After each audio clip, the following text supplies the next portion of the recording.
आपका मेरे YouTube channel पे स्वागत है फिर से एक बार, जिसमें हम क्लास 6 की मैथमेटिक्स डिस्कस कर रहे हैं। और हमने स्टार्ट किया था अपना next lecture, sorry, previous lecture class 6 mathematics के चैप्टर नंबर 2 से। मैंने आपको बताया था कि क्लास 6 मैथमेटिक्स जो है उसमें ज्योमेट्री का बहुत ज़्यादा यूज है। मैंने बाइफरकेट किए थे आपके चैप्टर्स, और ये भी आपसे कहा था कि मैं आपको ये अभी मतलब ज्योमेट्रिकल पॉइंट ऑफ व्यू से पहले आपको पढ़ाऊंगी, और उसके बाद फर्स्ट चैप्टर आपका कराऊंगी नंबर पैटर्न्स। ज्योमेट्रिकल जो एस्पेक्ट है आपकी क्लास 6 मैथमेटिक्स का, वो बहुत इंपॉर्टेंट है, क्योंकि इसी पे बेस्ड आगे आने वाले आपके सारे क्लासेस में आपको ज्योमेट्री समझ में आएगी। अगर आपने बेसिक कॉन्सेप्ट में समझने में थोड़ा सा भी लापरवाही की, तो आगे चल के आपको ज्योमेट्री में प्रॉब्लम आ सकती है। तो हमने स्टार्ट किया था अपना लाइन्स एंड एंगल चैप्टर, जिसमें मैंने अपने आपको लाइन्स के बारे में पढ़ाया था, लाइन सेगमेंट के बारे में पढ़ाया था, पॉइंट के बारे में पढ़ाया था, और रे के बारे में पढ़ाया था। उसके बाद हमने फिगर इट आउट वाले क्वेश्चन सॉल्व किए थे। क्वेश्चन सॉल्व करने के साथ साथ हमने कुछ क्वेश्चंस आपको दिए थे कि आप खुद सॉल्व करोगे, और आई होप कि आप उसमें उनको सॉल्व किए होगे। जो भी आपकी प्रॉब्लम वगैरह है वो मैं भी डिस्कस करूंगी क्लास में। फिलहाल हमें आज बहुत इंपॉर्टेंट टॉपिक स्टार्ट करने जा रहे हैं, जो है एंगल्स। एंगल्स को समझना हमारे लिए उतना ही इम्पोर्टेंट है जितना हमारे लिए 1 2 3 4 और ABCD समझना होता था बचपन में, क्योंकि एंगल्स जो है वो आपका बेसिक पार्ट ऑफ मैथमेटिक्स है। अगर आपने एंगल को अच्छे से समझ लिया, तो आगे आपको किसी भी चीज़ में प्रॉब्लम नहीं आएगी। तो हम विदाउट गेटिंग डिले, बहुत ज़्यादा डिस्कशन छोड़ के हम सीधे आते हैं अपने टॉपिक पे, जो है एंगल्स, और जिसका मैं बेसिक कॉन्सेप्ट आपको बताऊंगी। और फिर से वही क्राइटेरिया रहेगा कि आपको एक बार मैं अच्छे से कॉन्सेप्ट समझाऊंगी, और कॉन्सेप्ट समझाने के बाद क्वेश्चंस में सॉल्व कराऊंगी। कुछ क्वेश्चंस आपके ऊपर छोड़ूंगी जो आप खुद सॉल्व करोगे।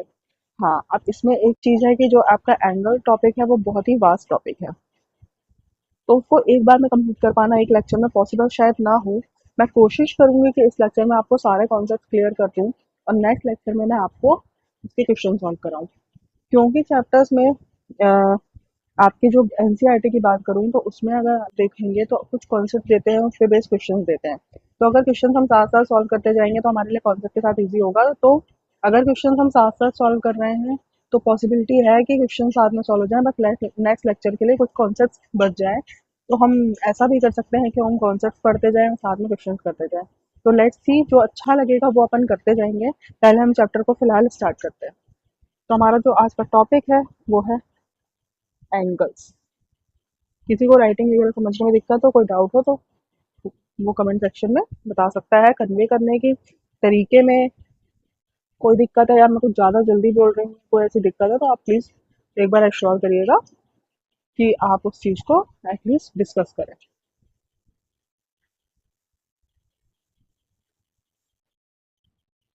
आ जाते हैं एंगल में। हमारे लास्ट लेक्चर में हमने पढ़ा था रे के बारे में।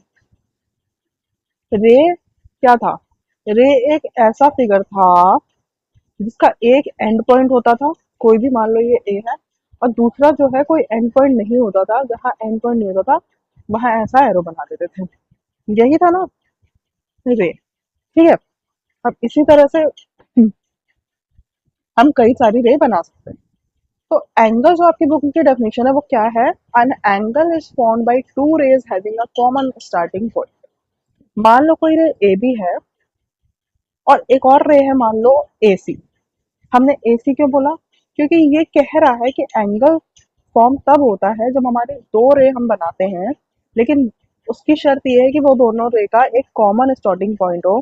कॉमन स्टार्टिंग पॉइंट का मतलब है कि ये स्टार्टिंग पॉइंट, जैसे कि हमने पढ़ा था कि इसको इनिशियल पॉइंट बोलते हैं रे का, जहां से रे स्टार्ट होती है और ये इंडेफिनिट पॉइंट बी पे जाती है, ठीक है। तो अब ये जो इनिशियल पॉइंट आपका बना है ना, इसी को आपका बोलते हैं स्टार्टिंग पॉइंट, ठीक है। ये मान लो इनिशियल मतलब स्टार्ट, ठीक है। तो ये जो इनिशियल पॉइंट है वो दोनों रे का सेम होना चाहिए। सेम कैसे होगा? अगर ए बी रे बनी है, तो ऐसे कोई भी लाइन जाएगी जो ए से ही स्टार्ट होगी, और सी, इसका दूसरा पॉइंट सी होगा। तो एक ऐसी, दो ऐसी रे जो कॉमन स्टार्टिंग पॉइंट ए से स्टार्ट हो रही है, डेफिनेट जा रही हैं, वो एंगल फॉर्म करती हैं। तो यहाँ जो बीच में ये हमारा ये बना ना, इसे कहते हैं एंगल, ठीक है। अब क्या है कि हम रे के केस में तो इसको इनिशियल पॉइंट स्टार्टिंग पॉइंट बोल सकते हैं, पर एंगल के केस में इसको हम कहते हैं वर्टेक्स ऑफ एंगल। ठीक है, जिस पॉइंट से आपका एंगल स्टार्ट होता है उसको कहते हैं वर्टेक्स ऑफ एंगल। ठीक है, ये वर्टेक्स ऑफ एंगल का बहुत मेजर यूज होता है, ये मैं आपको बताऊं। अब ये जो रे बनी है ना आपकी, रे ए बी, इसको ऐसे लिखेंगे, मैंने लास्ट लेक्चर में बताया था कि जहाँ पे एरो होता है उसके साइड एरो लिखते हैं। और ये जो ए सी बनी है, इन दोनों को एंगल के केस में अपन कहेंगे आर्म्स ऑफ एंगल। एंगल के केस में ये क्या कहलाती है? Arms of angle. तो क्या पढ़ा हमने कि ये दो रे जो एक कॉमन स्टार्टिंग पॉइंट से स्टार्ट होती हैं वो एंगल को फॉर्म करती हैं, पहला पॉइंट ये। दूसरा पॉइंट ये है कि इन रेस को एंगल के केस में आर्म्स ऑफ एंगल बोलते हैं। तीसरा पॉइंट ये है कि जिस कॉमन पॉइंट से स्टार्ट होती हैं इसे वर्टेक्स ऑफ एंगल कहते हैं एंगल के केस में। ठीक है, अब चौथा पॉइंट ये है कि एंगल को लिखते कैसे हैं। तो एंगल को डोनेट करते हैं हम साइन इससे, कोई भी एंगल का नाम लिखेंगे तो उसके आगे ये लगाएंगे। ठीक है, उसके पहले ये लगाएंगे मतलब। ठीक है, अब अगर कोई भी एंगल का नाम लिखना है, जैसे मान लो अपन ने ये एंगल बनाया, इसी का अपन को नाम लिखना है, तो ये एंगल का नाम अपन कैसे लिखेंगे? कोई भी एंगल का नाम लिखने के पहले उसके आगे ये साइन लगेगा।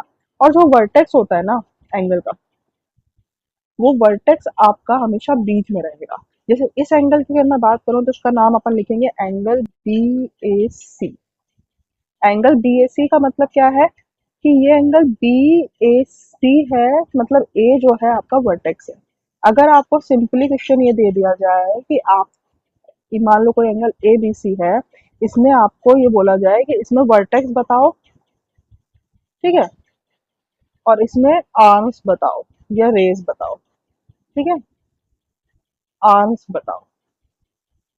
ठीक है, तो आपको ये देख के समझ जाना चाहिए कि अगर बीच वाली ये लाइन है तो मतलब ये, पहले तो इसका फिगर बना लो। फिगर बना लोगे तो आपको बहुत इजी रहेगा। आपको समझ जाना चाहिए कि बी बीच में है, मतलब बी वर्टेक्स है। ठीक है, अब ये ए सी अगर दिया है तो इसका मतलब ये है कि दो लाइन बन रही होंगी बी से जाने वाली, एक यहाँ बन रही होगी, एक यहाँ, ऐसे कोई भी बन रही होगी। तो यहाँ दो पॉइंट दिए ए और सी, तो ये ए बन जाएगा, एक ये सी बन जाएगा। ये बन गया आपका एंगल ए बी सी। ठीक है, तो वर्टेक्स और आर्म्स मतलब कोई भी एंगल आपको लिखना है तो बीच में वर्टेक्स आएगा, आगे एंगल लगेगा और अगल बगल में ए बी सी लगेगा। अब बहुत से लोगों के मन में होगा कि हम इसको एंगल सी बी ए भी तो लिख सकते हैं, पहले हम इसको क्यों नहीं लिख सकते, हमेशा इसको ही क्यों लिखना है? तो बिल्कुल लिख सकते हैं, कोई डाउट नहीं। आप इस एंगल को या तो ए बी सी बोल सकते हैं या तो सी बी ए बोल सकते हैं, दोनों ही सेम बात है। क्लियर? ये हो गया आपका फोर्थ पॉइंट। अब मैं फिफ्थ पॉइंट बताऊंगी तो बहुत ही यूजफुल है, जिसपे क्वेश्चन अगर आपके एक्सरसाइज में है भी और अगर नहीं भी है तो क्वेश्चन आ सकता है। क्वेश्चन नंबर फिफ्थ जो है आपका वो ये कह रहा है, सॉरी, पॉइंट नंबर फिफ्थ जो है वो ये कह रहा है कि एंगल ए बी सी जैसे है ना, तो इसको हम एंगल बी भी लिख सकते हैं। ये बहुत इंपॉर्टेंट चीज है, इस चीज को आपको समझना बहुत ज्यादा इंपॉर्टेंट है। अब मान लो एंगल बी हमने क्यों लिखा, एंगल बी मतलब इसके वर्टेक्स से नाम है, मतलब ये एंगल बी लिखो। इसको तीन तरीके से लिख सकते हैं, या तो इसको एंगल बी लिख सकते हैं, या तो एंगल ए बी सी लिख सकते हैं, या तो एंगल सी बी ए लिख सकते हैं। ठीक है, एंगल सी बी ए लिख सकते हैं, ये तीनों नाम से लिख सकते हैं। बट आप मान लो कि ऐसा कोई फिगर है और बीच में एक और रे जा रही है, जरूरी थोड़ी है कि इस एंगल से दो ही रे जा सकते हैं, इस वर्टेक्स से, इस वर्टेक्स से बहुत सारी रे जा सकती है। ये मान लो बी चली गई, ये मान लो सी चली गई, ये मान लो डी चली गई। तो क्या इस केस में भी ये एंगल ए बी, मान लो ये बी डी है ना, तो एंगल बी ए डी लिख सकते हैं इसको। ठीक है ना, इस पूरे एंगल को एंगल बी ए डी लिख सकते हैं, या फिर एंगल डी ए बी भी लिख सकते हैं। क्लियर? तो क्या इस केस में भी इसको एंगल ए लिखेंगे? बताओ।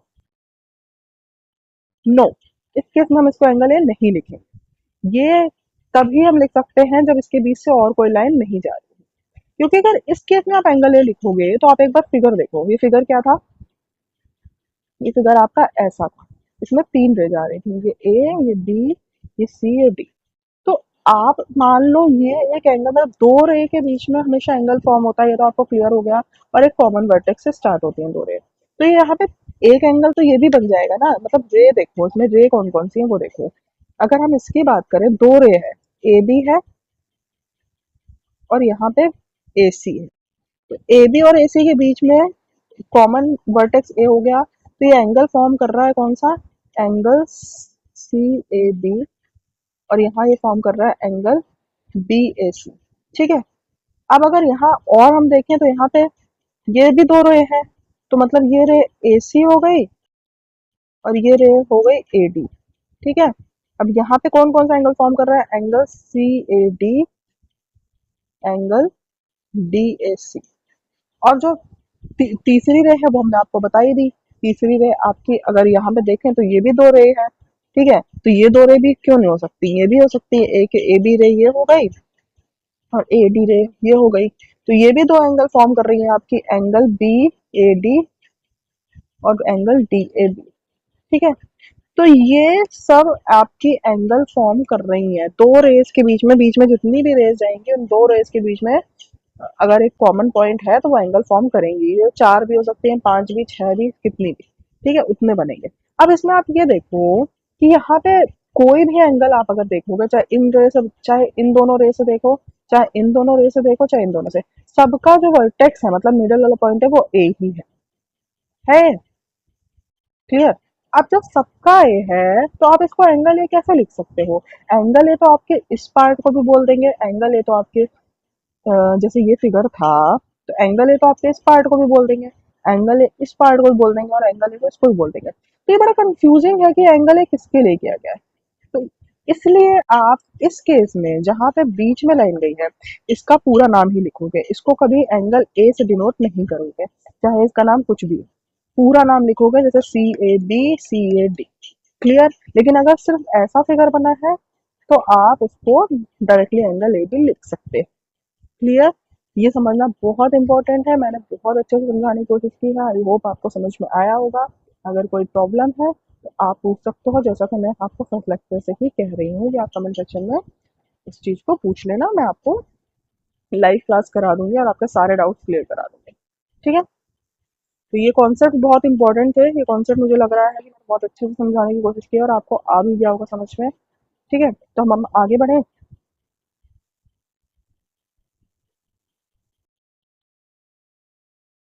अब हम आगे बढ़ते हैं। ठीक है। हाँ, तो इसमें क्या अपन ने पांच चीजें पढ़ी। पहला तो पढ़ा वर्टेक्स क्या होता है, आर्म्स क्या होता है, एंगल क्या होता है, एंगल को लिखते कैसे हैं। उसके अलावा फिर आपका जो सबसे इम्पोर्टेंट पॉइंट था वो ये था कि मतलब किसी भी एंगल को डोनेट करते हैं तो उसको किस नाम से करते हैं, वो सब हमने पढ़ लिया। अब अगर हमें ये बताना है कौन सा एंगल बड़ा है, विच एंगल इज ग्रेटर।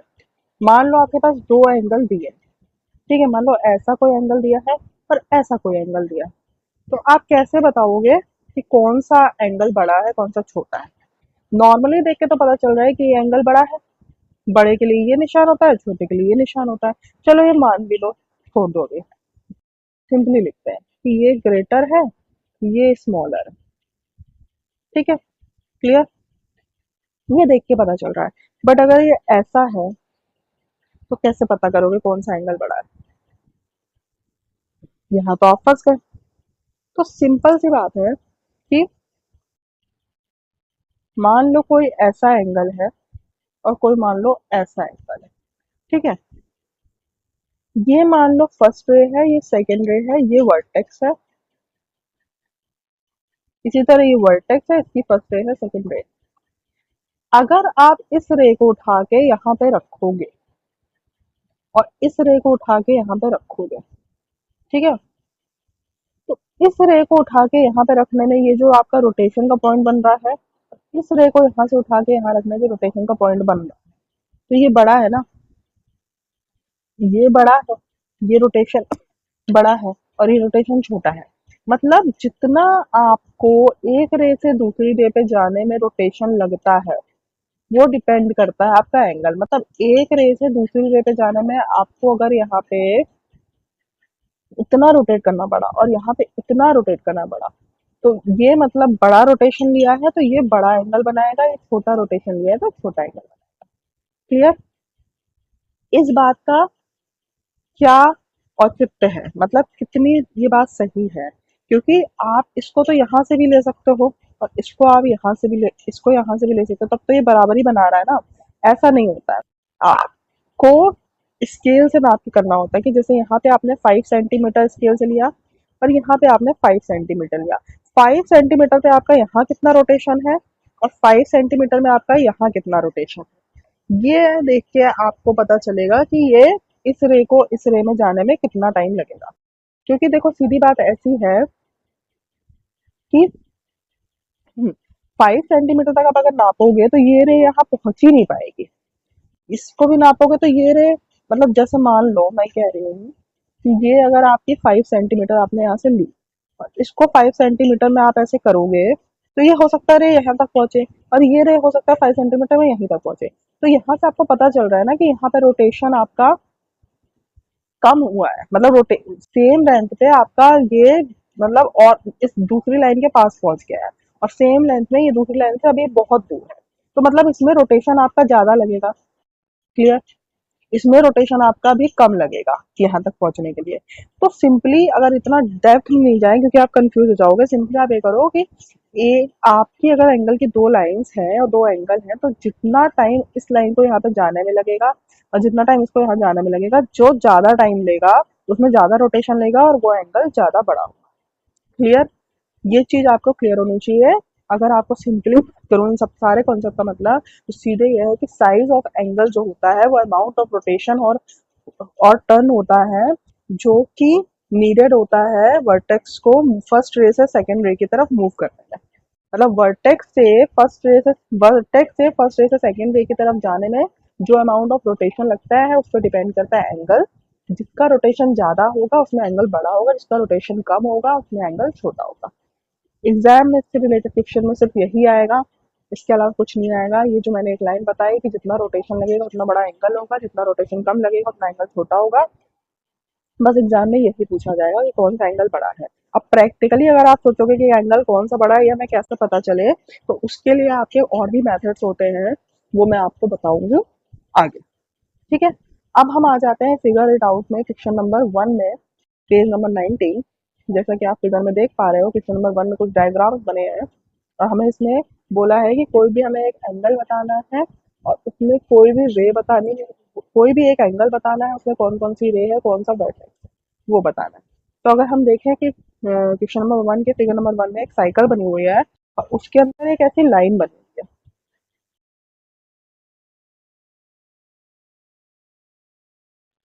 ठीक है? उसके अंदर एक ऐसी लाइन बनी हुई है। ठीक है?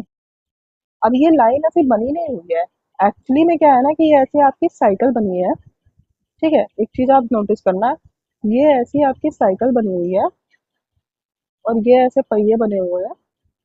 ठीक है? और ये यहाँ पे इसका ऐसा ऐसा साइकिल जैसे होती है ना, यहाँ पे आपका कुछ ब्रेक सा बना हुआ है और ऐसे बना हुआ है। तो इसने क्या किया है, इस चीज को ऐसे ज्वाइन करके आपको बता दिया गया है कि ये मान लो ए पॉइंट है, ये डी पॉइंट है, ये बी पॉइंट है और ये सी पॉइंट है। एक्चुअली ये आपका फिगर बना हुआ था कुछ ऐसा। ठीक है? यहाँ पे ब्रेक था। इसने क्या किया है ना, मतलब ये साइकिल है, मेरी ड्राइंग बहुत अच्छी नहीं है, आपको प्लीज हंसिएगा मत, मुझे ड्राइंग इतने अच्छे से आती नहीं है, बट ये है कि मैं आपको समझाने के लिए यूज कर रही हूँ। ये साइकिल ऐसी कुछ बनी थी। ठीक है? अब इसने क्या किया है कि इसको ऐसे ज्वाइन करके आपको दिखा दिया है। ये ज्वाइन करके इसलिए दिखाया है क्योंकि आगे आपके और भी जो फिगर दिए हैं उसमें देखो कोई भी नंबरिंग नहीं है। आप सेकंड फिगर में देखोगे कोई नंबर नहीं है, थर्ड फोर्थ में भी देखोगे तो कोई नंबर नहीं है। तो आपको इसी तरह से जो डायग्राम दिया है ना, इसी तरह से जो डायग्राम दिया है ना, उसी को ऐसे आपको रे बनानी है। ठीक है? जैसे ये डायग्राम आपको ऐसे दिया है सेकंड वाला, अगर हम बात करें, ठीक है, तो ये वाले को आपको ऐसे ही वर्टेक्स का नाम रखना पड़ेगा, ए बी सी डी। ठीक है? इस तरह से बना के, और ये जो कॉमन वर्टेक्स से दो लाइन जाती हैं ये रे कहलाती हैं। तो ये रे हो गई, ये रे हो गई, मतलब ये ऐसे ऐसे बढ़ा दोगे। ठीक है? जैसे उसने बनाया है फिगर नंबर 1 में साइकिल में, और आप इसमें बता दोगे कि कौन सा वर्टेक्स है, कौन सा एंगल बना है। ठीक है? जैसे यहाँ पे ये रे बना गई आपकी ई। ठीक है? तो आप ऐसे बता दोगे। ठीक है? तो इसने क्वेश्चन नंबर 1 में ऑलरेडी बना के दिखाया, क्वेश्चन नंबर 2 3, मतलब क्वेश्चन नंबर 1 के पार्ट 2 3 4 में आपको ये चीज आपको खुद डोनेट करके बनानी है। तो क्वेश्चन नंबर 1 में अगर हम बात करें तो कुछ ऐसा फिगर इसने बना दिया। ठीक है ना? ऐसा कुछ इसने बना दिया। ठीक है, यहाँ पे डी है, यहाँ पे ए रे बना दी इसने, यहाँ पे बी रे बना दी, और यहाँ पे सी रे बना दी। ठीक है, जहाँ से स्टार्ट हो गई। अब सिंपल है कि ये डी तो आपका हो गया वर्टेक्स, क्योंकि इससे सारी रेज जा रही है।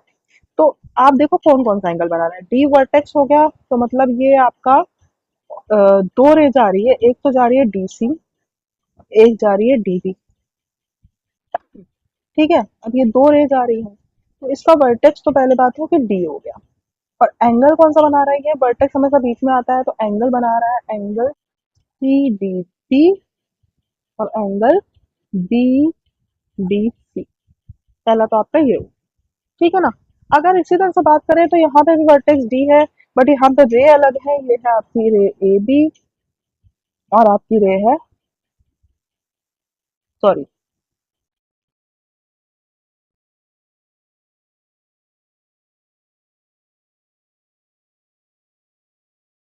मतलब दूसरे में बात करें तो रे है आपकी डी ए और दूसरी है डी बी। ठीक है, तो अब ये एंगल कौन सी बना रही है, वर्टेक्स डी हो गया, एंगल बना रही है आपकी angle B D A, angle A D B. ठीक है, इसी तरह से अगर आप तीसरी बात करोगे तो तीसरी में आपकी रे है ए डी, सॉरी, तीसरे में आप अगर बात करोगे तो तीसरी आपकी रे कौन सी है, एक हो गई आपकी डी ए, एक हो गई डी सी। और ये एंगल कौन सी बना रही है, एक बना रही है ए डी सी और एक बना रही है सी डी ए। क्लियर। तो बस इसमें ये बोला है कि कोई भी एक एंगल बताना है, उसके आर्म्स बताने हैं, मतलब उसकी रेस बतानी है, उसका वर्टेक्स बताना है और उसके एंगल बताने हैं। ठीक है, तो ये मैंने आपको सारे बता दिए फिगर में। अब जिस तरह से मैंने आपको इसका बताया ना जो बनाया हुआ है, इसी तरह से सेम फिगर नंबर 2 3 4 में बनाने हैं। उसमें आपकी नंबरिंग नहीं है, इसमें इसने नंबरिंग कर दी ए बी सी डी। ठीक है ना, डोनेट कर दिया, इसमें आपकी नंबरिंग नहीं है। तो इसको आप सिंपली करोगे कैसे,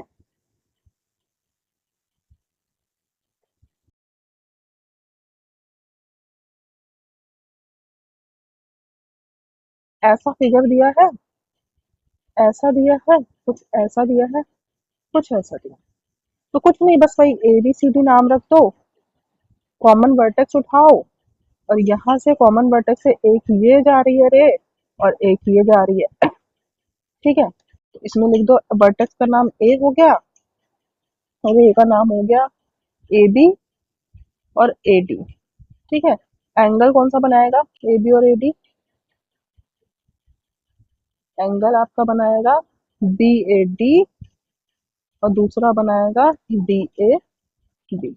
इसी तरह से जितने भी आपके पॉइंट्स हैं सब पे आप बना सकते हो। क्लियर। इनके अंदर के पॉइंट नहीं बना सकते हो, ये वाली रेस भी ले सकते हो। ठीक है ना। इसी तरह से आपका क्वेश्चन नंबर पार्ट नंबर 3 और 4 में आपको डोनेट करना है। एक सीढ़ी बनी हुई है, उस सीढ़ी में आपको कौन सा पॉइंट रखना है और कौन सा एंगल बनाना है वो आप खुद बन करोगे पॉइंट डोनेट करके। अगर आपको कोई डाउट होगा तो I am here for you, आप सॉल्व करो, कोई डाउट है तो मुझसे पूछो। क्लियर।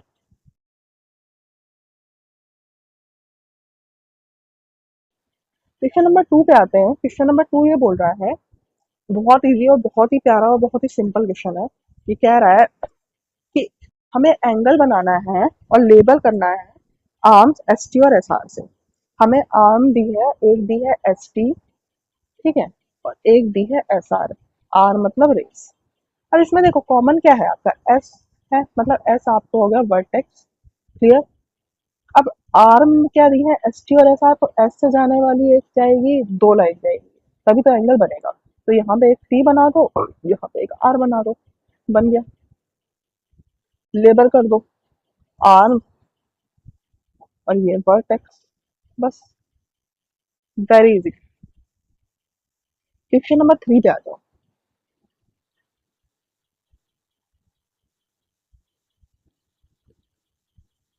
क्वेश्चन नंबर 3 मैं सॉल्व कराऊंगी नहीं, क्योंकि मैंने पढ़ लिया है। क्वेश्चन बहुत ही सिंपल है और इसका आंसर मैं आपको ऑलरेडी बता चुकी हूँ।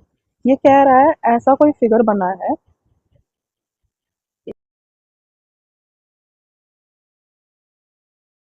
ए बी सी और ये पॉइंट आपका पी वर्टेक्स है। ठीक है, अब ये कह रहा है कि क्या हम इस एंगल को एंगल पी लिख सकते हैं, एंगल ए पी सी को क्या हम एंगल पी लिख सकते हैं। इसका आंसर मैं आपको ऑलरेडी बता चुकी हूँ पहले, ये आप खुद लिखोगे। और आप बताओगे कमेंट सेक्शन में कि इसका क्या आंसर होगा। ठीक है, अगर आपको डाउट होगा तो मैं बताऊंगी, लाइव सेक्शन करूंगी मैं, बट पहले आप बताओ। ठीक है, अब आ जाते हैं क्वेश्चन नंबर 4।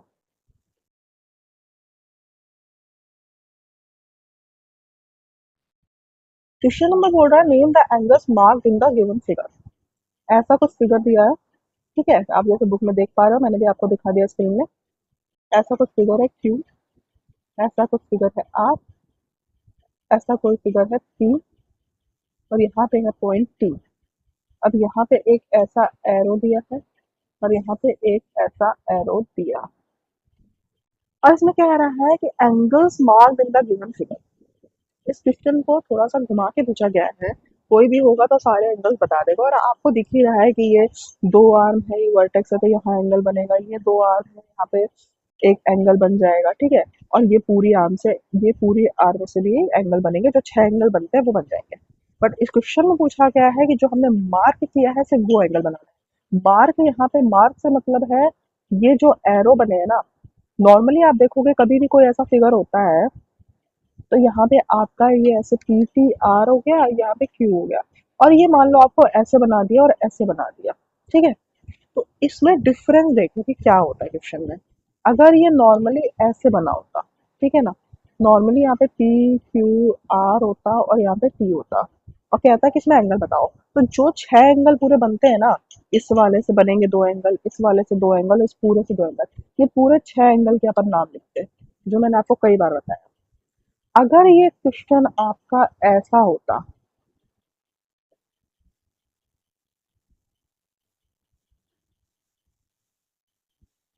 अगर ये मान लो कि क्वेश्चन आपका ऐसा होता और ये कहता कि ये वाले एंगल बताओ, कौन से,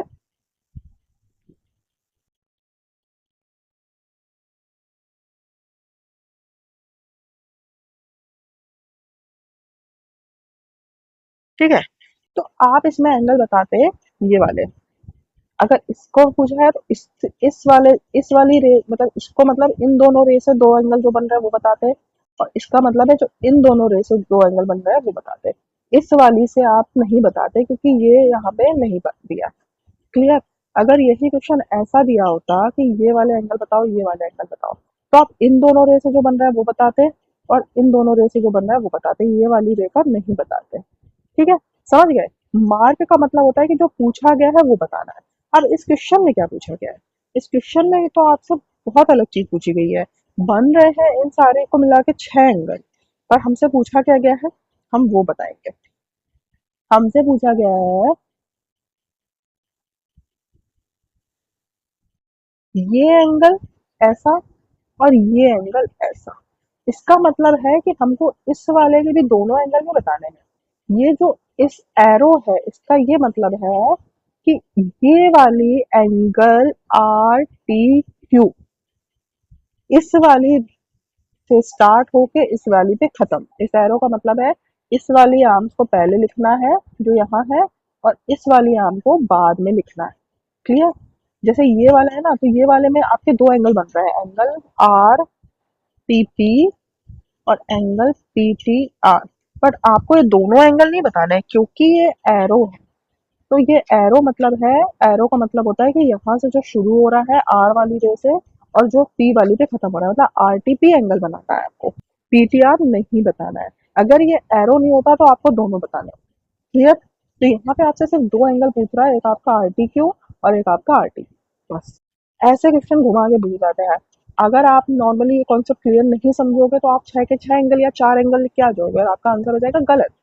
ठीक है, तो आपको जो लेबल पूछा है, लेबल का मतलब है क्वेश्चन को बहुत अच्छे से समझना है कि क्वेश्चन में क्या पूछ रहा है और वही आंसर लिखना है।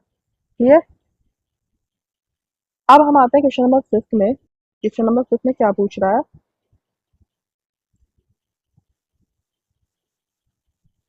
क्वेश्चन नंबर 5 आपका बोल रहा है कि कोई भी 3 पॉइंट्स अपने पेपर में बनाओ जो कि एक लाइन पे नहीं।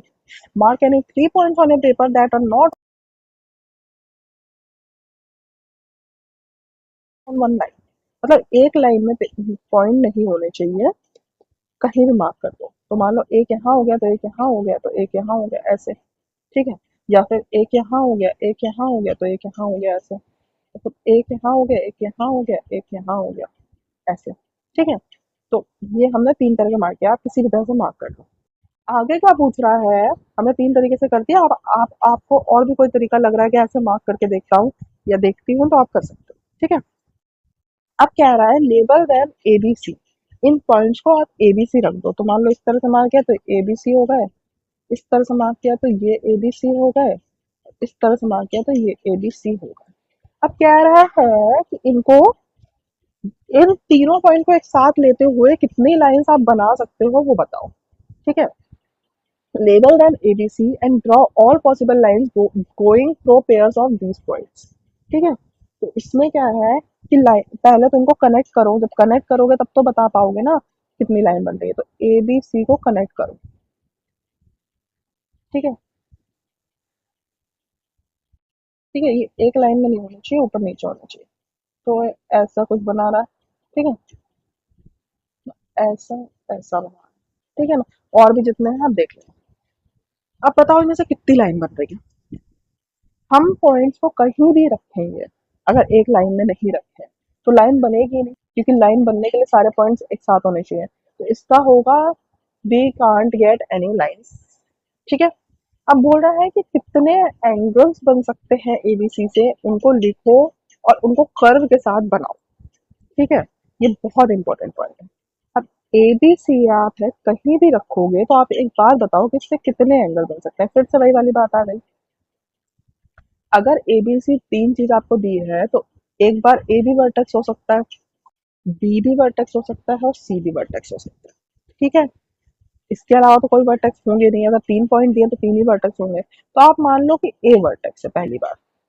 ठीक है, अगर ए वर्टेक्स है तो ये बी और सी आपके यहाँ आ जाएंगे। ठीक है, या फिर अगर आपने ए को यहाँ रखा है, मान लो बी को यहाँ रखा है, सब एक लाइन में तो होता नहीं, और सी को मान लो आपने यहाँ रखा है। ठीक है, तो ये तो एक लाइन में आ गए, एक लाइन में आपको नहीं रखना है। ए को मान, तो फिर आप मान लो ए को यहाँ रखा है और बी को मान लो यहाँ रखा है, और मान लो सी को अपन ने और नीचे रख दिया। ठीक है, या ये कहीं भी रख दिया। तो ये आपको ए को वर्टेक्स मानना है, तो ए बी सी, अगर ए को आपने वर्टेक्स मांगा तो भी यहाँ पे बी और सी ही आप बना रहा है। इसका मतलब है कि आप ए बी सी को कहीं भी रखोगे, अगर वो किसी भी लाइन में नहीं है, वो अगर सेम लाइन में नहीं है तो वो हमेशा एक एंगल ही बनाएंगे। क्लियर, मैं बोलना ये चाह रही हूँ कि अगर आप एबीसी को कहीं भी रखोगे और अगर वो एक लाइन पे नहीं रखे गए हैं तो हमेशा एक एंगल फॉर्म करेंगे, जैसे भी रख के देखना है देख लो। अब इसमें क्वेश्चन ये पूछ रहा है आपसे कि कितने एंगल बनेंगे, और सारे एंगल जो भी बनेंगे उनको कर्व के साथ बना के आपको आंसर में बताना है। ठीक है, अगर एक ही लाइन में नहीं है तो लाइन तो बनेगी नहीं, सवाल ही नहीं होता, लेकिन एंगल ही बनेगा। आप रख के देख लो किसी भी तरीके से, जिस तरीके से आपको लग रहा है कि हाँ ऐसे में क्लियर हो जाएगा। ठीक है, तो अब आप आ जाओ कि एंगल ही बनेगा, तो एंगल में अब आपके वर्टेक्स कोई भी हो सकते हैं ना, तीन ए बी सी में से कोई भी वर्टेक्स हो सकते हैं, कोई ऐसा तो दिया नहीं है कि ए ही वर्टेक्स होगा या बी ही वर्टेक्स होगा या सी ही होगा। ठीक है, तो हम मान के चलते हैं कि चलो हम पहले देख लेते हैं कि ए वर्टेक्स होगा। अब ए वर्टेक्स होगा क्योंकि ये एंगल ही बनाएगा, तो ये मान लो बी बना लिया आपका यहाँ पे, और अब सेम लाइन पे तो सी हो नहीं सकता, तो सी मान लो यहाँ बन गया। ठीक है, तो ए अगर आपका वर्टेक्स है, नहीं, इस केस में तो मान लो आपका बी वर्टेक्स बन गया। ठीक है ना, इस तरह से रखने में। तो जब बी अगर वर्टेक्स है तो यहाँ पे आपका, मतलब ए वर्टेक्स भी बताऊंगी, अभी बी का आपका फिगर बन गया तो बी को बता देती हूँ पहले। तो बी वर्टेक्स है तो सिंपली है कि अगर ये वर्टेक्स है तो ये आर्म्स ही होंगी। ठीक है, क्योंकि कॉमन वर्टेक्स से दो ही रेज आती हैं तब एंगल फॉर्म होता है, और ये वर्टेक्स है, ये आपकी रेज जा रही है दो। ठीक है, तो ये आपके मान लो बी वर्टेक्स है। ठीक है, अगर बी वर्टेक्स है तो ये दोनों ऑटोमेटिकली रे के पॉइंट्स हो गए।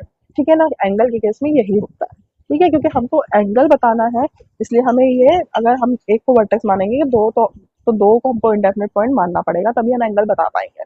ठीक है, और हमको यहाँ पे एंगल बताना है। ठीक है, तो यहाँ पे आपकी रे हो गई एक बी ए और एक बी सी। ठीक है, वर्टेक्स अगर बी है, और एंगल कौन सा बन गया आपका, angle A B C, angle C B A. ठीक है, अब मान लो कि आपका वर्टेक्स ए है।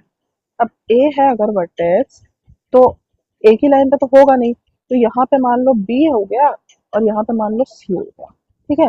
अब ए को अगर वर्टेक्स मानोगे और एंगल बनाना है तो ये दोनों आपको मानना ही पड़ेगा कि ये दोनों आर्म्स के पॉइंट है। ठीक है। तो अब यहाँ पे देखो ए अगर वर्टेक्स है तो बी ए सी हो गया, तो यहाँ पे आपका एंगल कौन सा बन रहा है, angle B A C, angle C A B. Clear.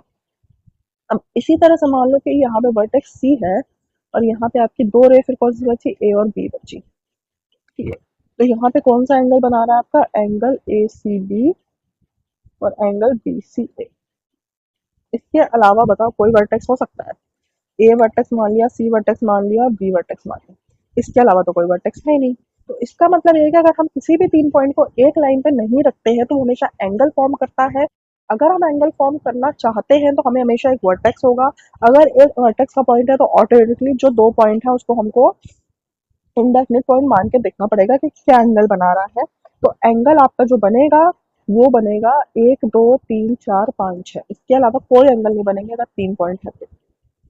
यही क्वेश्चन में अगर चार पॉइंट है ए बी सी डी और एक ही लाइन में नहीं है तो कितने एंगल बनेंगे, कौन कौन से पॉइंट होंगे, यही है आपका क्वेश्चन नंबर 6, जो कि मैं एक्सपेक्ट करूंगी कि इतना कुछ समझाने के बाद आप सॉल्व कर लो। सेम क्वेश्चन है, बस तीन की जगह चार वर्टेक्स है, इसको आप सॉल्व करोगे और सॉल्व करके कमेंट में बताओगे कि आपका आंसर कितना बना, कितने एंगल बने, कौन कौन से एंगल बने। अगर आपको कोई डाउट होगा तो I am always here for. ठीक है। तो यहाँ पे आपका ये एंगल का जो बेसिक है वो कंप्लीट होता है और बेसिक एंगल के साथ साथ जो इससे बेस्ड क्वेश्चन है वो कंप्लीट होते हैं। आई होप कि आपको बहुत अच्छे से समझ में आया होगा। अगर कोई भी डाउट होगा तो यू में आस्क फ्रीली। ओके। इसके बाद जो है वो है आपका कंपेयरिंग एंगल्स। कंपेयरिंग एंगल,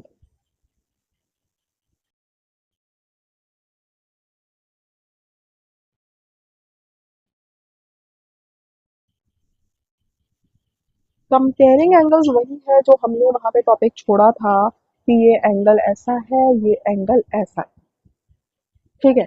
अब ये दोनों एंगल ऐसे हैं तो इनमें से बड़ा कौन सा होगा, तो हमने देखा था कि जितना अमाउंट ऑफ रोटेशन होगा, जिसमें जि, जितना अमाउंट ऑफ रोटेशन होगा फर्स्ट रे को सेकंड रे में जाने में, जिसमें फर्स्ट और सेकंड इन दोनों में से कोई भी रे को हम मान सकते हैं। तो जितना अमाउंट ऑफ रोटेशन होगा इस रे को इस रे से जाने में या इस रे को इस रे से जाने में, जिसमें रोटेशन ज्यादा होगा वो एंगल ज्यादा बड़ा होगा। हमने यहाँ पे इस चीज को छोड़ दिया था और कहा था कि हम आगे पढ़ेंगे। तो अब ये कंपेयरिंग एंगल्स के लिए यहाँ पे आपका फिर से आ गया है, क्योंकि हमें जानना है कि कौन सा एंगल बड़ा है कौन सा छोटा है। ठीक है। तो इसमें क्या हुआ कि पहला तो हमने ये देख लिया कि कितना अमाउंट ऑफ रोटेशन है उस पर बेस्ड होता है।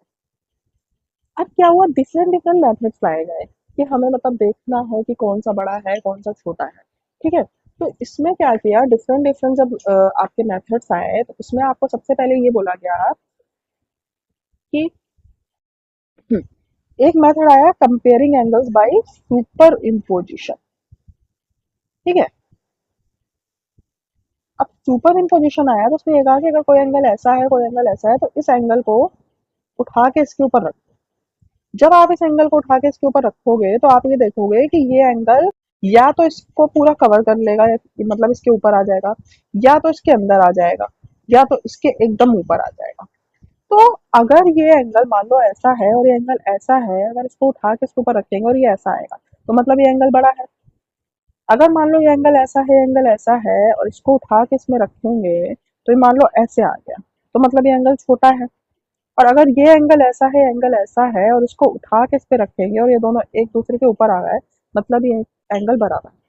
तो इसका मतलब है कि हमको उठा के एक एंगल को दूसरे एंगल के ऊपर रखना है और ये देखना है कि कौन सा एंगल किसके ऊपर आ जाता है, तो उससे हमें पता चल जाएगा कौन सा बड़ा है कौन सा छोटा है।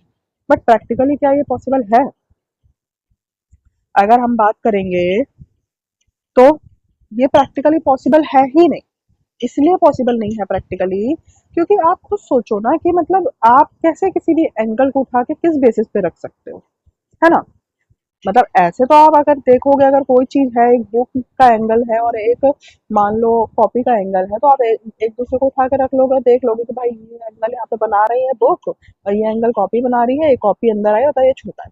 बट प्रैक्टिकली अगर इसमें बात करें हम, अगर हमको मतलब बुक में दिया है कि ये एंगल है तो हम ऐसे इसको कैसे उठा के रख सकते हैं।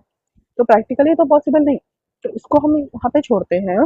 इसके बाद आता है नया मेथड, जो आता है विदाउट सुपर इम्पोजिशन। ठीक है ना।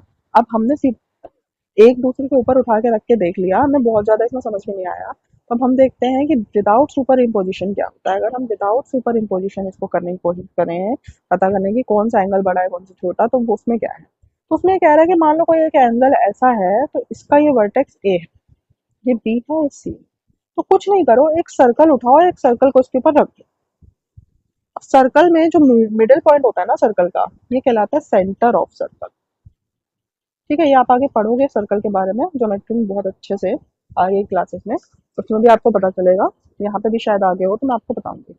तो कह रहा है कि जो सेंटर ऑफ सर्कल होता है, उसको क्या करो ना, उसको ऐसे रखो कि मतलब सर्कल का जो सेंटर है वो इसके वर्टेक्स में आ जाए। मतलब जैसे कोई ये एंगल है ए बी सी, तो सर्कल ऐसे रखो कि जो सर्कल का सेंटर है ना, ये सी है, मान लो डी है, ये डी और ए एक ही जगह हो जाए। मतलब समझ रहे हो ना, ये एंगल का वर्टेक्स और ये सेंटर का सर्कल दोनों एक ही पॉइंट पे आ जाए। ठीक है। इसी तरह से मान लो कोई दूसरा एंगल है, मान लो पी है, क्यू है, आर है, तो इसके ऊपर भी एक सर्कल रखो और इसी तरह से रखो कि इसका वर्टेक्स सेम हो जाए। ठीक है, जो उसका सेंटर है। अब इसके बेस पे ये देखो कि अब इनके जैसे यहाँ पे अपन ने रख दिया, तो इस पे ये देखो कि ये यहाँ पे वर्टेक्स, आप ये आपकी यहाँ पे लाइन रे है, तो रे तो कितने भी आगे जा सकते हो, इसको बढ़ाओ कि यहाँ पे टच कर जाए। ठीक है। इसी तरह से इसको भी बढ़ाओ कि यहाँ पे टच कर जाए, इसको भी बढ़ाओ तो यहाँ पे टच कर जाए, क्योंकि रे है कितनी भी बढ़ जाएगी। अब इसमें जो ये आपकी बन रही, ये जो आर्क बन रही है ना, ये जो आर्क बन रही है, इसका साइज देख लो। अगर ये साइज छोटा है मतलब ये एंगल छोटा होगा, ये साइज अगर बड़ा है इससे तो मतलब ये बड़ा होगा। तो इसमें क्या किया, जैसे उसमें एक एंगल को दूसरे एंगल के ऊपर उठा के रख रहे थे, इसमें एक सर्कल का यूज किया, सेम सर्कल का, और देखा कि यहाँ पे जितनी बड़ी आर्क बन रही है जिसकी, वो ज्यादा बड़ा है। क्लियर। तो इसमें भी कोई बहुत ज्यादा आपको ऐसा समझ में नहीं आया होगा कि भाई ये कैसे हम करेंगे, प्रैक्टिकली ये भी पॉसिबल नहीं है। तो इस चीज को फिर आपकी बुक में जो दिया है उसके अकॉर्डिंग मैंने बताया, इस चीज को भी फिर यहाँ पे छोड़ दिया गया। ठीक है ना।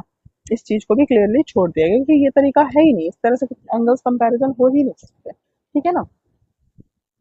तो इसमें आपको सिर्फ ये बोल रहा है कि जैसे अमाउंट ऑफ रोटेशन, जितना अमाउंट ऑफ रोटेशन होगा उतना बड़ा एंगल होगा। इसी तरह से इसमें इसका ये निकला कि जितना जितना हमको यहाँ पे, जैसे मान लो एंगल एबीसी था, जितना हमने यहाँ पे आर्म बढ़ाई आगे, उतना ही आपका एंगल बढ़ा। ठीक है ना, यहाँ पे ये कहना जा रहा है। अब यहाँ पे मान लो पी क्यू आर था, यहाँ पे आपने कम बढ़ाई, तो ये छोटा एंगल होगा। यहाँ पे आपने ज्यादा बढ़ाई तो बड़ा एंगल होगा। अब कितनी बढ़ाई कैसे देखेंगे, वो स्केल से देख लेंगे। ठीक है। तो इसमें सिंपली ये कह रहा है increasing the length of the angle increases the angle. ठीक है। कह रहा है increases the length of the arms of the angle increases the angle, जितनी हम आर्म बढ़ाएंगे उतना एंगल हमारा बढ़ेगा। ठीक है। तो ये दोनों में जो हमने ये पढ़ा, टर्न पे डिपेंड करता है एंगल, और लेंथ ऑफ आर्म पे डिपेंड करता है। बस ये दोनों पॉइंट बहुत इंपॉर्टेंट है। ये सारा समझाने का मतलब ये था कि एग्जाम में क्वेश्चन आएगा, वो एक होएगा अमाउंट ऑफ टर्न पे डिपेंड करता है, दूसरा आर्म्स की लेंथ को हम जितना बढ़ाएंगे उस पर डिपेंड करता है। ये दो चीज बस आपसे पूछी जाएगी, इसके अलावा आपसे कुछ भी नहीं पूछा जाएगा इससे रिलेटेड, क्योंकि एंगल कौन सा बड़ा है कंपेयर करने का मेथड एकदम अलग होता है, और ये मैं आपको बताऊंगी, और आगे जब आएगा तब बताऊंगी। ठीक है। अब हम आ जाते हैं स्पेशल टाइप ऑफ एंगल्स में। ठीक है। स्पेशल टाइप ऑफ एंगल्स जो होते हैं हमारे, जो हमें पढ़ना है अभी, कंपेयरिंग एंगल्स को आप भूल जाओ। कंपेयरिंग एंगल्स समझने के पहले आपको स्पेशल टाइप ऑफ एंगल समझना पड़ेगा। जब आपको एंगल्स पता होंगे कौन कौन से टाइप के होते हैं, तब आप कंपेयर बहुत इजिली कर पाओगे कि भाई कौन सा एंगल बड़ा है कौन सा एंगल छोटा है। ठीक है ना। ये दो पॉइंट जो समझा है, इसमें बस आप दो चीज याद रखना कि जितना टर्न होता है उस पर डिपेंड करता है, दूसरा जितना ही आपका आर्म्स की आप लेंथ बढ़ाते हो उस हिसाब से एंगल बढ़ता है। इसके अलावा आप स्पेशल टाइप ऑफ एंगल्स पढ़ो, फिर आपको खुद थोड़ा सा क्लियर होने लगेगा कि भाई कौन सा एंगल बड़ा है और कौन सा एंगल छोटा है। और उसके अलावा जब हम आगे चल के मेजरिंग फिगर्स पढ़ेंगे नेक्स्ट लेक्चर में, क्योंकि हम साथ में क्वेश्चन सॉल्व करते जा रहे हैं इसलिए लेक्चर काफी बड़ा हो जाएगा, तो हम इसको यहाँ पे स्पेशल टाइप्स ऑफ एंगल्स में खत्म करेंगे, और नेक्स्ट लेक्चर में हम मेजरिंग एंगल्स जिसमें कि आपसे बहुत ज़्यादा रिक्वेस्ट है कि आप एक ज्योमेट्रिकल बॉक्स लेके रखिए, प्रोटेक्टर और डिवाइडर तो लेके ही रखिए। अब ये क्या होता है आप में शायद जानते होंगे, अगर नहीं जानते होंगे तो आप किसी भी स्टेशनरी में जाइएगा और ज्योमेट्री बॉक्स लेके आइएगा, क्योंकि नेक्स्ट लेक्चर में मैं आपको प्रोटेक्टर और डिवाइडर का यूज़ करके, जिसको प्रकार बोलते हैं, उसका यूज़ कर करके मैं आपको बताऊंगी कि कैसे आपको एंगल कंपेयर करना है, कैसे एंगल मेजर करना है। तो दो तरीके से आपको समझ में आएगा, एक स्पेशल टाइप ऑफ एंगल से आपको समझ में आएगा, दूसरा आपको समझ में आएगा आपको आपके मेजर करने से। ठीक है, तो नेक्स्ट लेक्चर बहुत इंपॉर्टेंट होने वाला है, इससे भी ज़्यादा। जो आप एक बार समझ लिया तो आपके आगे आने वाली सारी 10th 11th क्लास तक की ज्योमेट्री बहुत ईजी हो जाएगी। ठीक है, तो अभी हम स्पेशल टाइप ऑफ एंगल्स पढ़ेंगे, उसके बाद फिर हम पढ़ेंगे आपका नेक्स्ट लेक्चर में मेजरिंग एंगल। ठीक है।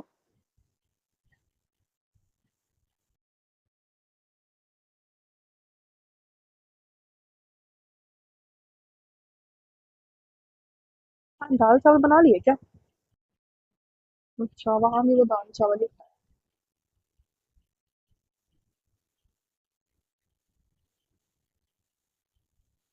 वहाँ भी चावल।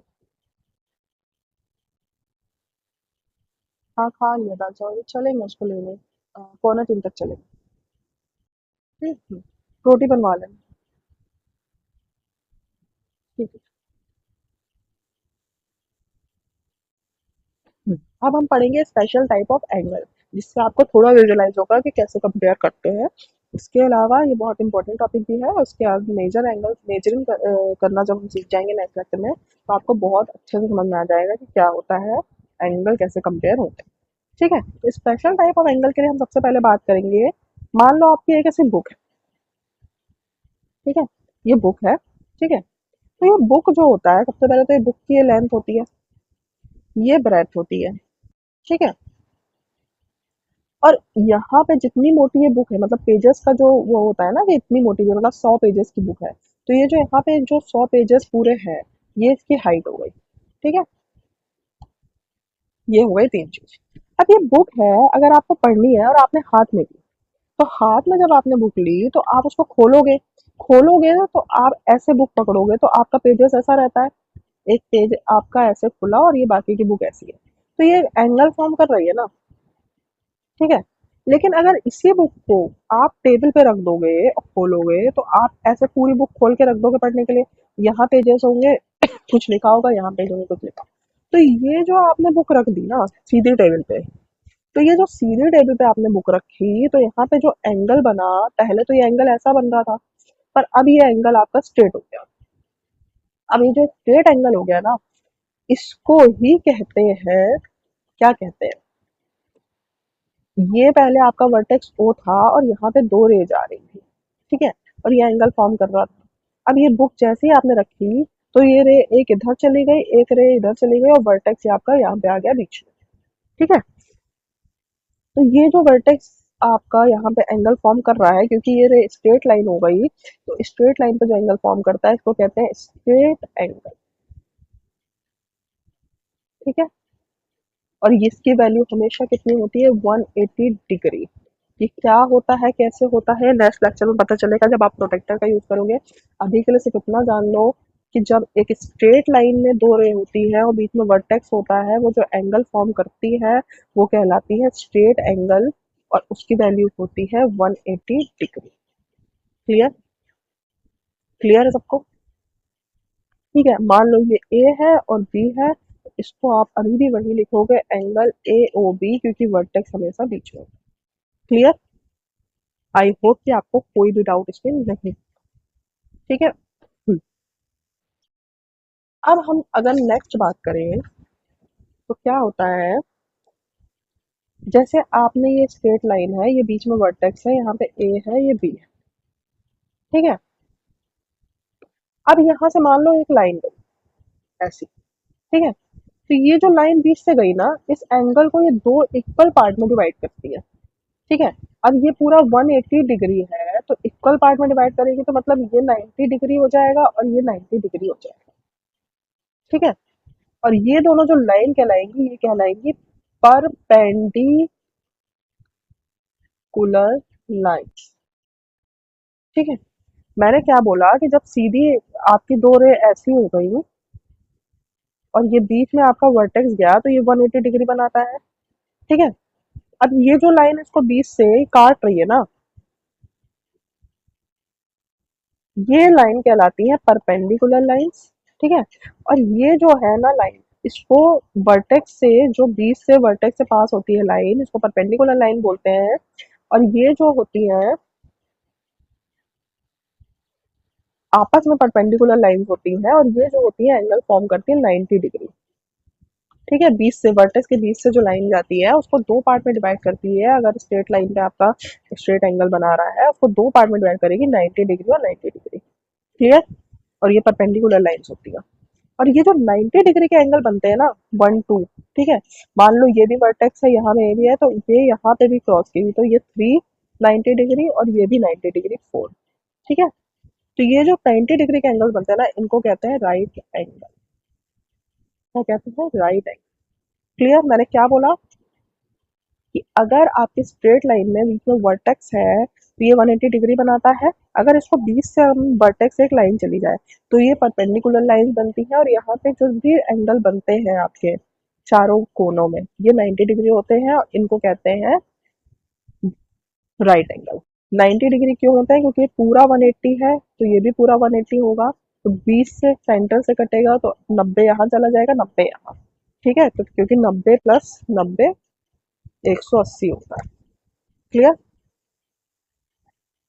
तो अभी आपने पढ़ा कि 90 डिग्री मतलब कि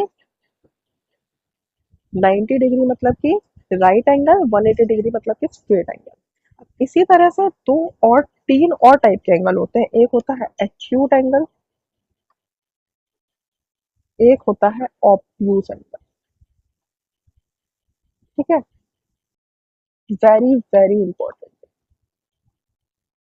और एक होता है आपका रिफ्लेक्स एंगल, जिसको कहते हैं होल एंगल, जिसकी वैल्यू होती है 360 डिग्री। ये आप पढ़ोगे नेक्स्ट लेक्चर में जब हम मेजरिंग एंगल्स पढ़ेंगे, जिसमें इसका बहुत ज़्यादा इंपॉर्टेंट। ठीक है। क्लियर। अब पढ़ते हैं कि आखिर ये एक्यूट ऑब्ट्यूज एंगल और होल एंगल होते क्या है। होल एंगल के बारे में बहुत ज़्यादा नहीं पढ़ाऊंगी, नेक्स्ट लेक्चर में पढ़ाऊंगी, यहीं पे इसका यूज है। एक्यूट ऑब्ट्यूज के बारे में बहुत अच्छे से पढ़ाऊंगी आपको। इसके बाद हम नेक्स्ट लेक्चर की तरफ पढ़ेंगे। ठीक है। क्योंकि ये भी लेक्चर काफ़ी बड़ा हो जाएगा। आ जाओ, एक्यूट एंगल क्या होता है?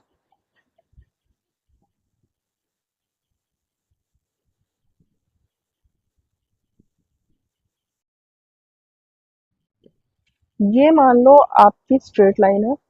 ठीक है।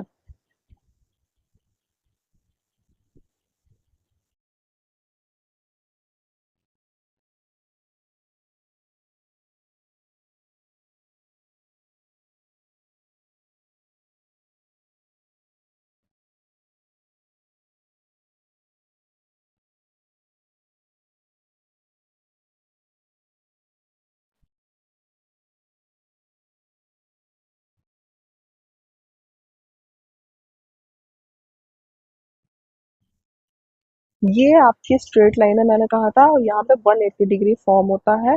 ये लाइन परपेंडिकुलर लाइन है। ठीक है। और ये परपेंडिकुलर लाइन इसको बीच से डिवाइड करती है वर्टेक्स को।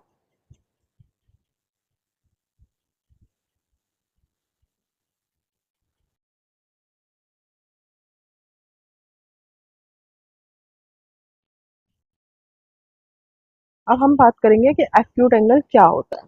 ठीक है। अब हम बात करेंगे कि एक्यूट एंगल क्या होता है। ठीक है। मैंने आपसे बोला कि एक मान लो स्ट्रेट लाइन में आपका वर्टेक्स बन रहा है A B, sorry, straight line आपकी रे है और बीच में वर्टेक्स ओ है। ठीक है। और ये एंगल आपका बना रहा है 180 डिग्री। इस वर्टेक्स को बीच से काटने वाली लाइन जो होती है वो आपस में परपेंडिकुलर लाइन बनाती है रे से। ठीक है। तो जब ये बीच से काटेगी तो ये चारों एंगल आपके 90 डिग्री बनेंगे, जो कि है आपके क्या? Right angle. ठीक है।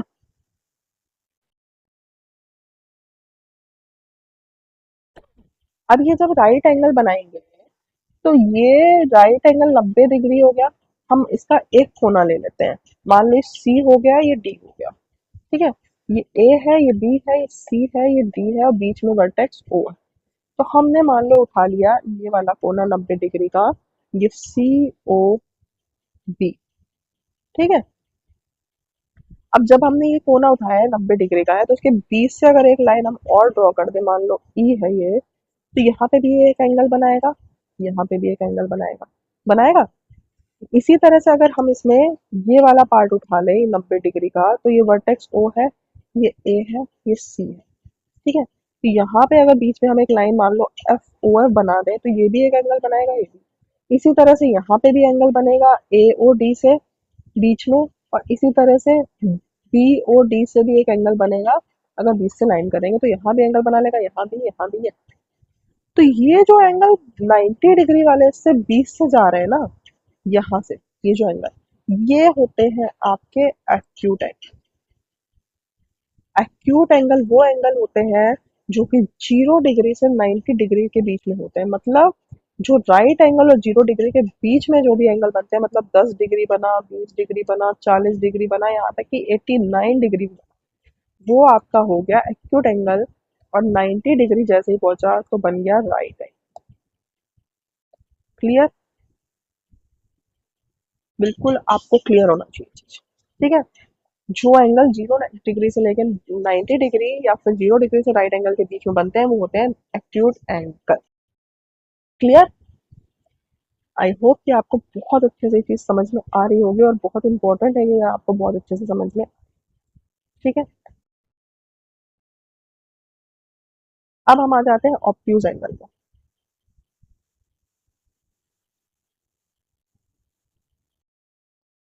ऑब्ट्यूज एंगल क्या होता है? वही सेम चीज, ये स्ट्रेट लाइन है, ए है, बी है, बीच में वर्टेक्स है, ये लाइन गई है, ये सी है, ये डी है, ये सब 90 डिग्री के हैं। ठीक है, अब मान लो हमने उठाया ये वाला लाइन ऐसा, और ये वाली लाइन से मान लो यहाँ पे एक एंगल गया है। मतलब ये अगर ऐसा एंगल है, तो ये पूरा ऐसा एंगल है, और यहाँ पे 90 डिग्री की लाइन गई है। हमें ये पूरा एंगल बताना है कि क्या है। और यहाँ पे, मतलब ये समझ रहे हो, ये ऐसा है और यहाँ पे एक लाइन गई है। तो हमको यहाँ से ये तो आपकी 90 डिग्री है। ठीक है, लेकिन हमको इसके पूरे की वैल्यू बतानी है कि पूरे की वैल्यू क्या है। ठीक है, मान लो इसके पूरे की बतानी है कि क्या है। ठीक है, तो ये मतलब ऐसा एंगल जो है, तो हमको ये बताना है कि ये क्या है। तो ये एंगल जो आपका, ये तो पूरा 180 है। ठीक है, ये 20 से जो लाइन गई है ये 90 है। अब ये एंगल जो आपका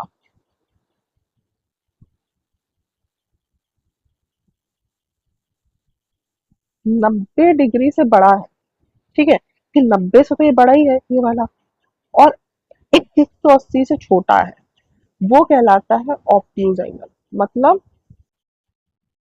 ये 90 है, ठीक है, और ये 180 है। तो जो एंगल ये यहाँ से जीरो से स्टार्ट होके और इस वाली लाइन के अंदर आ रहा है, मतलब 90 और 180 के बीच में आ रहा है, ये यहाँ पे ऑब्ट्यूज एंगल होता है। क्लियर? अभी अगर कोई भी डाउट है तो ये आगे आप जब मेजरिंग एंगल्स पढ़ोगे ना, प्रोटेक्टर का यूज करोगे ना, तो आपको बहुत अच्छे से क्लियर हो जाएगा। अभी के लिए समझ लो कि 90 डिग्री से लेके 180 के बीच में जो एंगल बनते हैं वो कहलाते हैं ऑब्ट्यूज एंगल। इसको दूसरे शब्दों में कहेंगे कि राइट एंगल और स्ट्रेट एंगल के बीच में जो एंगल बनते हैं वो कहलाते हैं ऑब्ट्यूज एंगल। मतलब कि 91 डिग्री से लेके 179 डिग्री तक जो भी एंगल है वो ऑब्ट्यूज एंगल है। 0 डिग्री से लेके 89 डिग्री तक जो भी है वो एक्यूट एंगल है। 90 डिग्री राइट एंगल है, 180 डिग्री आपका स्ट्रेट एंगल। क्लियर? अब आ जाओ होल एंगल में। होल एंगल में आपको बहुत ज्यादा इसमें बताऊंगी नहीं, बस इतना बताऊंगी कि ये आपका जैसे ये लाइन थी, ये 90 डिग्री, ये 90 डिग्री, ये 90 डिग्री, 90, ये पूरा जो एंगल है ना, ये 360 डिग्री का होता है, और इसको ही कहते हैं होल एंगल। क्लियर? ये आपका है होल एंगल, और इसी को कहते हैं रिफ्लेक्स एंगल। तो हमने कितने टाइप के एंगल पढ़े? हमने पढ़े acute angle, obtuse angle, right angle and whole angles, और एक और स्ट्रेट एंगल। क्लियर? अब इस पे आपका बेस कुछ क्वेश्चंस है फिगर इट आउट का। क्योंकि ये लेक्चर काफी बड़ा हो रहा है, इसलिए मैं इन क्वेश्चंस को आपको नेक्स्ट लेक्चर में सॉल्व कराऊंगी। तब तक आप कोशिश करिएगा अपने आप इन क्वेश्चंस को सॉल्व करने की, और कमेंट में बताइएगा कि आप ये लेक्चर कैसा लगा। और तब तक के लिए thank you so much. Have a nice day.